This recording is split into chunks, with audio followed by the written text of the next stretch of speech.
Welcome to the I Now Pronounce You Divorced podcast, where we have three award-winning family law attorneys dive into intriguing topics like divorce, military divorce, custody and visitation, trust and estate planning, and all things family law. Join us as we provide a comprehensive viewpoint through the eyes of our experts and guests, aiming to educate and soothe our listeners. Get ready to tune in because I Now Pronounce You Divorced starts right now. Welcome back to I Now Pronounce You Divorce. Again, I'm Charles Hatley, joined by Rebecca Melone and Dan Cuneo today. And we have a very special guest, somebody that I was able to meet through a coaching network, somebody whose business I deeply respect. I think, a year or 2 years ago, she was named the #1 fastest growing business by Law Firm 500. And she's just done some amazing things, especially in the family law arena. So I wanted to go ahead and give her a chance to introduce herself and tell us a little about her. Hi, everyone. So my name is Josephia Rouse. I'm a family law firm owner in Maryland. And like Charles said, we have been connected through a coaching company where we always talk about the value that we can bring to families. I am very honored to be here today to further a conversation about what I do every day to make sure that families are the center focus of what my team does and provides to the community. We take a lot of time, Charles and I and Rebecca, to make sure that our firms serve our community in a way that really allows families to move forward past divorce and to find a new life, right? Because when we're getting a divorce, we're looking at a situation where we no longer want to move forward in the reality or the future where we're going. And so as you are, I call it taking that train, you're stopping at a stop, and instead of going north, we're about to go south, helping you get the tools that you need to make that change in your life. So I'm very excited to bring more value today. Charles and I I think all of our conversations have been about how can we bring value to the community. And so I'm excited to further that conversation. So I'm a family law firm owner here in Maryland. The name of my firm is Divorce with a Plan. We believe that families who have plans about their future are the families that are going to see a bright future. And so being able to bring forth my experience today and along with Dan, Rebecca, and Charles, I'm excited about talking to families about what you can be looking at right now for your future. And one of the things you talk about bringing value to the Mhm. family law, and I know we're going to jump into a conversation today, but I'm really excited about talking about back to school time and how to Yeah. effectively co-parent through that. But this morning, I was talking to a group of young attorneys, and I said, people tend to look at family law as not civil litigation.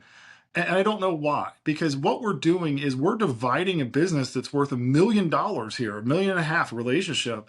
And so many people kind of overlook the huge implications. And the question I was answering was, well, we have this other side who signed spousal support for life, and he's 30 years old on a 3-year marriage. And I said, could you imagine being a business attorney, getting that contract in front of you saying, look, for the dissolution of this relationship, I'm going to pay you $3,000 a month for the rest of your life, probably 50 years? So I really like how you talked about value, and family law as a whole is a very valuable thing. So Dan, why don't you go ahead with the first question, since I guess I just grandstanded about the value of divorce and why it is civil litigation. Sure. Thank you. Thanks again for joining us. The topic that we're talking about, going back to school, is always a stressful time. And when you're saying, having a plan in place, it's always so important, especially when everyone's getting nervous for school starting, they're getting anxious, they're getting excited. And then all of a sudden it's, oh, well, I don't think I want you to go to the school anymore. And then I have clients coming in and be like, what the heck do I do? School's starting soon. I don't know if I have any remedies available to us. Can you tell me what this document says? So when clients come to you and they're maybe in a disagreement with the parent about what school to go to, what advice would you give them as far as how to handle it at that point in time, and then maybe bigger picture?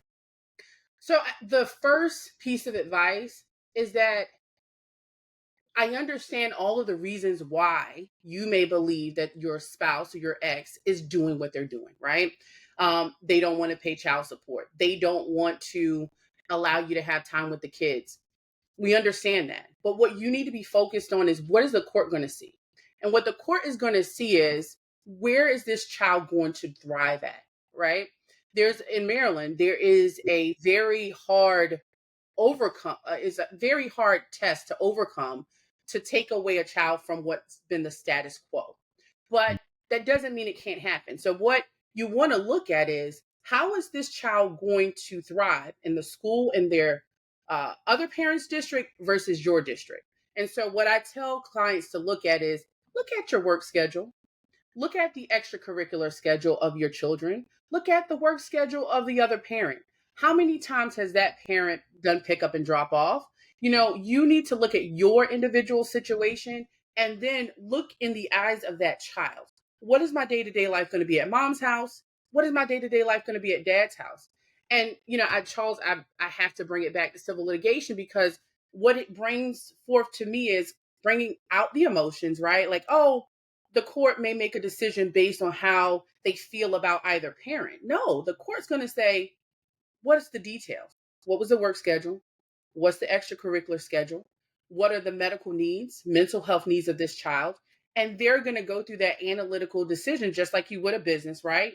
Of how is this child going to be profitable in the future when it comes to their life? Because that decision that you place on a judge's hands, when we bring forth the factors from the view of the child, it takes away it being about mom versus dad, and you are the person that is looking out for your child. So I might be a little bit long-winded, but I get excited about these things as well, because we want to know that your emotions are important. How you feel about it is important. But what's most important, what the court is going to look at, is what that child's life is like at mom's school versus dad's school. Mm-hmm. And so when you're looking at making a big change, like switching school districts or going back to school somewhere, we're talking about divorce with a plan. How far back do we have to start looking in order to effectively and timely make that change? So we just litigated a case with a child that was autistic, right? And this child is 14 years old and severe autism. And so this child has gone through 6 to 7 years, because, of course, that diagnosis starts at 6 years old once you're in first grade. And some of the signs and modalities and things to prepare a child happens in preschool. But that case went back 7 years, right? Other cases, I might need a year or two, especially if they just started out. So, this is where you need an attorney. Google, AI, all that stuff is really, really good, but we are able to tell you what the local judges care about. And so we want to tailor that to your situation, and make sure that what is relevant and what is applicable, because I think that's one of the biggest things that a plan, Rebecca, like you just mentioned, why that is important. Let me look at what your situation is and make sure that you're considering how your child adapts. There's your child. If your child adapts to new environments and new people within 90 days, that's going to be very different than a child who is highly sensitive, who needs to adapt over a year or two. So we want to make sure that we're looking at each individual child, and especially if you have, I know, Rebecca, you've had this 3 or 4 children, that is going to be something that we need to pay attention to. Right. And it's not to make this answer complicated, but it is to just talk about the value that we give to our cases when we're paying attention to what's important to these children's lives and what the judges have to consider. They're not going to just say, mom has a good job. Mom has had the kids for 4 years. If mom's been struggling with a child to get them to all of their appointments, then that might not be the position that the court wants the children to be in anymore. Like if dad has a new wife, and it's one of the things that I have found to be most valuable is to remind people that their situation is particular to them, and we need to take the time to look at it. So we start with the plan. We look as far back as what is applicable to you and your situation, and not just, like I was saying, mom has a good job, dad has a new wife. The court wants to look at the totality. I hope that was responsive. Yeah, I feel like a lot of the time it comes up, like August 1st. Mm-hmm. Oh no, now I have to hurry up and run to court and file something. We cannot get that case done and everything changed in the next 4 weeks, right? We have to be looking probably to next year. These aren't changes that are going to happen overnight, absent something really extraordinary happening. And most of the time, I love to remind clients and just people in general, you have a short-term goal because that's what's right in front of you, and that might have been the straw that broke the camel's back for you. But we need to look long-term, because the court is not just going to look at what's going on for this current semester. They want to consider what that child's life is going to look like in the future. And if you have a pattern of behavior that shows you that you can't continue on, we want to make sure that we're not just worried about, like you said, August 1st, let me get something by the start of school.